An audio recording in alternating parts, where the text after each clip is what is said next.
মাথাউৰি বানপানী নিয়ন্ত্ৰণৰ স্থায়ী সিদ্ধান্ত বা স্থায়ী প্ৰক্ৰিয়া নহয়। প্ৰায় 60ৰ দশকৰ পৰাই অসমত যেতিয়া মাথাউৰিবিলাক নিৰ্মাণ কৰা আৰম্ভ কৰিছিলে তেতিয়াই আৰু পৰৱৰ্তী সময়ত প্ৰায় 1981 চনত ব্ৰহ্মপুত্ৰ বোৰ্ড বনাই এটা চিন্তা অসমত কৰা হৈছিলে যে নদী খনন বা ব্ৰহ্মপুত্ৰ খননৰ নদীত জমা হোৱা গেটবিলাকক আঁতৰাই দি নদীৰ গতি তীব্ৰতা কৰা এই কথাবিলাকক গৱেষণা কৰি ব্ৰহ্মপুত্ৰ বোৰ্ডক যি দায়িত্ব দিয়া হৈছিলে পৰৱৰ্তী সময়ত ব্ৰহ্মপুত্ৰ বোৰ্ডে বনোৱা ৰিপৰ্ট ৱাটাৰ ৰিচোৰ্চ ডিপাৰ্টমেণ্টক দিছিলে। যি ধৰণে কামবিলাক হ'ব লাগিছিলে সেইধৰণে নোহোৱাৰ কাৰণে কালিলৈ বিজেপিয়ে ক'ব পাৰিব যে কংগ্ৰেছ শাসনত থাকোঁতে কেলে নকৰিলে। কিন্তু আমি যেতিয়া 15 বছৰ শাসনত আছিলোঁ বৰ্তমানৰ মুখ্যমন্ত্ৰীগৰাকীও সেই শাসনৰ অংশীদাৰ আছিলে আৰু কিছু কাম আমি সেই সময়ত কৰিব নোৱাৰাৰ কাৰণেই পৰিৱৰ্তনৰ কথাটো আহিছিলে যে অসমত ক্ষমতাৰ পৰিৱৰ্তন লাগে আৰু ক্ষমতা পৰিৱৰ্তনৰ যিকেইটা মূল চৰ্ত ৰাইজক দিয়া হৈছিলে তাৰ প্ৰথমকেইটা চৰ্তৰ ভিতৰতে এটা চৰ্ত আছিলে বানমুক্ত গৰাখহনীয়া মুক্ত অসম। ক্ষমতা পৰিৱৰ্তন কৰিব লাগে, কংগ্ৰেছৰ বিকল্প চৰকাৰ লাগে, ডাবল ইঞ্জিন চৰকাৰ লাগিব, কাৰণ অসম বানমুক্ত গৰাখহনীয়া মুক্ত হ'ব লাগিব। আৰু আমিও ভাল পাইছিলোঁ যেতিয়া ব্ৰহ্মপুত্ৰ খননৰ কথা ওলাইছিলে, যেতিয়া নদী নিয়ন্ত্ৰণৰ কাৰণে গৱেষণা কৰিবৰ কাৰণে বিজেপি তথা চৰকাৰৰ ৰাজনৈতিক দল চাইনা ভ্ৰমণ কৰিছিলে আৰু 100 কোটিমান টকা ব্ৰহ্মপুত্ৰ খননৰ নামত চেংচনো হৈছিলে। এই কথাবিলাকে আমিও ভাল পাইছিলোঁ, আমিও আশা কৰিছিলোঁ যে মথাউৰিৰ দৰে অস্থায়ী এটা পৰিকল্পনাৰ জৰিয়তে বান নিয়ন্ত্ৰণৰ কথাটোক বাদ দি বিজেপি নেতৃত্বাধীন অসমৰ চৰকাৰখনে স্থায়ী সমাধানৰ কাৰণে দীৰ্ঘম্যাদী সমাধানৰ কাৰণে এটা পদক্ষেপ ল'বলৈ চেষ্টা কৰিছে। বিধানসভাত যেতিয়া মুখ্যমন্ত্ৰীক সোধা হৈছিলে যে আপোনালোকৰ ভিজন ডকুমেণ্টছত থকা ব্ৰহ্মপুত্ৰ খনন আৰু 2 পাৰে এক্সপ্ৰেছ হাইৱে কথাটো কি হ'ল, তেতিয়া মুখ্যমন্ত্ৰীগৰাকীয়ে কৈছিলে যে আমি ভিজন লোৱাটো বেয়া নেকি।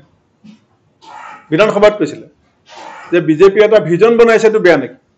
ভিজন বনোৱাটো খুব ভাল, কিন্তু ভিজনক বাস্তৱিকভাৱে পৰিকল্পনা কৰিবৰ কাৰণে কিমান সময় প্ৰয়োজন হ'ব, কাৰণ কেন্দ্ৰত এতিয়া বিজেপিৰ তৃতীয় চৰকাৰ আৰম্ভ হৈছে, অসমত বিজেপিৰ দ্বিতীয়টো কাৰ্যকালৰ শেষ হ'বলৈ আৰু মাত্ৰ 20 মাহমান সময় আছে।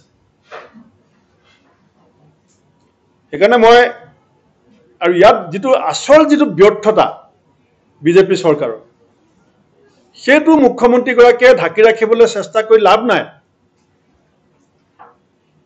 মই মুখ্যমন্ত্ৰীগৰাকীক আজি আনুষ্ঠানিকভাৱে আহ্বান জনাইছোঁ যে কেন্দ্ৰই আপোনাক বঞ্চনা কৰিছে, আপুনি মুখ ফুটাই ক'ব নোৱাৰে, কাৰণ আপোনাৰ নিজৰ দলৰ চৰকাৰ, নিজৰ দলৰ নেতা। কিন্তু আপুনিও জানে আমিও জানো যে আপুনি যেতিয়া 2640 কোটি টকা বিচাৰিছিলে আপোনাৰ প্ৰথম বছৰটোত, তেতিয়া আপোনাক 44.37 কোটি টকা দিছে, অৰ্থাৎ 20%। আপুনি যিমান টকা দাবী কৰিছিলে অসমৰ বান গৰাখহনীয়া সমস্যাটো মোকাবিলা কৰিবৰ কাৰণে আপোনাক কেন্দ্ৰই ছাপোৰ্ট দিছে 20%। যেতিয়া 22-23 চনত আপুনি 1309 কোটি টকা বিচাৰিলে তেতিয়া আপোনাক কেন্দ্ৰই দিলে 160 কোটি টকা। 1309 কোটি টকা বিচাৰোঁতে আপোনাক 160 কোটি টকা দিছে, অৰ্থাৎ আপুনি 15-16% ছাপোৰ্ট পাইছে। আপোনাৰ উপায় নাই, আপোনাৰ অৱস্থাটো মই বুজি পাওঁ যে আপুনি 21 চনত যিমান বিচাৰিছে আপোনাক কেন্দ্ৰই 20% দিছে, আপুনি 22-23 চনত যিমান বিচাৰিছে আপোনাক কেন্দ্ৰই 15-16% দিছে। যিখন ৰাজ্যৰ 4600 কিলোমিটাৰ মথাউৰিৰ ওপৰত বানপানীৰ সমস্যাটো নিৰ্ভৰ কৰিছে, যিখন ৰাজ্যত ব্ৰহ্মপুত্ৰ নদীয়ে প্ৰতি ছেকেণ্ডত 60-70 কিউবিক মিটাৰ পানী বহন কৰে, যিখন অসমৰ চাৰিওফালে পাহাৰ আছে, পাহাৰত হোৱা প্ৰচণ্ড খহনীয়াৰ গোটেই গেটখিনি অসমৰ নদীয়ে বহন কৰিব লাগে। তেনেকুৱা সময়ত অসম চৰকাৰৰ নিৰ্ধাৰিত কৰি কেন্দ্ৰৰ পৰা বিচৰা বাজেটৰ পৰা যেতিয়া 20% আপুনি ছাপোৰ্ট পায়, তেতিয়া আমাৰ বুজিবলৈ বাকী নাথাকে যে আপোনাৰ ক্ষমতাও 20% আছে বানপানী নিয়ন্ত্ৰণ কৰিবৰ কাৰণে। সেইকাৰণে মই মুখ্যমন্ত্ৰী ডাঙৰীয়াক অসম চৰকাৰক আজি দাবী জনাইছোঁ অসমৰ ৰাইজৰ হৈ যে আপুনি মথাউৰিবিলাকক খলনায়ক বনোৱাৰ পৰিৱৰ্তে আপুনি এখন শ্বেতপত্ৰ প্ৰকাশ কৰক, আপুনি এখন হোৱাইট পেপাৰ পাব্লিছ কৰক যে অসমত চৰকাৰ পৰিৱৰ্তন হোৱাৰ পিছত, বিজেপি শাসনলৈ অহাৰ পিছত কেন্দ্ৰৰ বিজেপি চৰকাৰ আৰু অসম চৰকাৰে মিলি অসমত ক'ত কিমান পুঁজি চেংচন কৰা হ'ল, ক'ত কিমান পুঁজি খৰচ কৰা হ'ল। কাৰণ ইতিমধ্যে আপোনাৰ প্ৰতি মানুহৰ সন্দেহৰ এটা আঙুলি ইতিমধ্যে সকলোৱে টোৱাইছে। কোনোবাই মুকলিকে কৈছে, কোনোবাই পেপাৰত লিখিছে, কোনোবাই টিভি টক শ্ব'ত কৈছে, কিন্তু আপুনি সন্দেহত আৱৰ্তত ইতিমধ্যে সোমাইছে যে মথাউৰি বানপানী গৰাখহনীয়া নিয়ন্ত্ৰণৰ নামত ব্যাপক লুণ্ঠন যে চলি আছে, এই কথাটো অসমৰ ৰাইজৰ মাজত সৰ্বত্ৰ আলোচনা হৈছে। গতিকে এখন হোৱাইট পেপাৰৰ জৰিয়তে আপুনি মথাউৰি আপুনি কৈছে যে এইটো তৰুণ গগৈ ডাঙৰীয়াই বনোৱা মথাউৰিৰ কথা গৌৰৱ গগৈ ডাঙৰীয়াই গালি পাৰিছে। মই ভাবোঁ যে হয় আপোনাৰ কাষত থকা বিষয়াসকলে আপোনাক আচল কথাবিলাক জনাই দিয়া নাই, আপোনাৰ পৰামৰ্শদাতাৰ অভাৱ ঘটিছে, আৰু নহ'লে আপুনি তথ্য বিভাগ কৰিবৰ কাৰণে চেষ্টা কৰিছে। কাৰণ নৰ্মেলি যিকোনো এটা মথাউৰি বয়স 20ৰ পৰা 25 বছৰ। বিজ্ঞানসন্মতভাৱে বনোৱা প্ৰত্যেকটো মথাউৰি বয়স 20ৰ পৰা 25 বছৰ।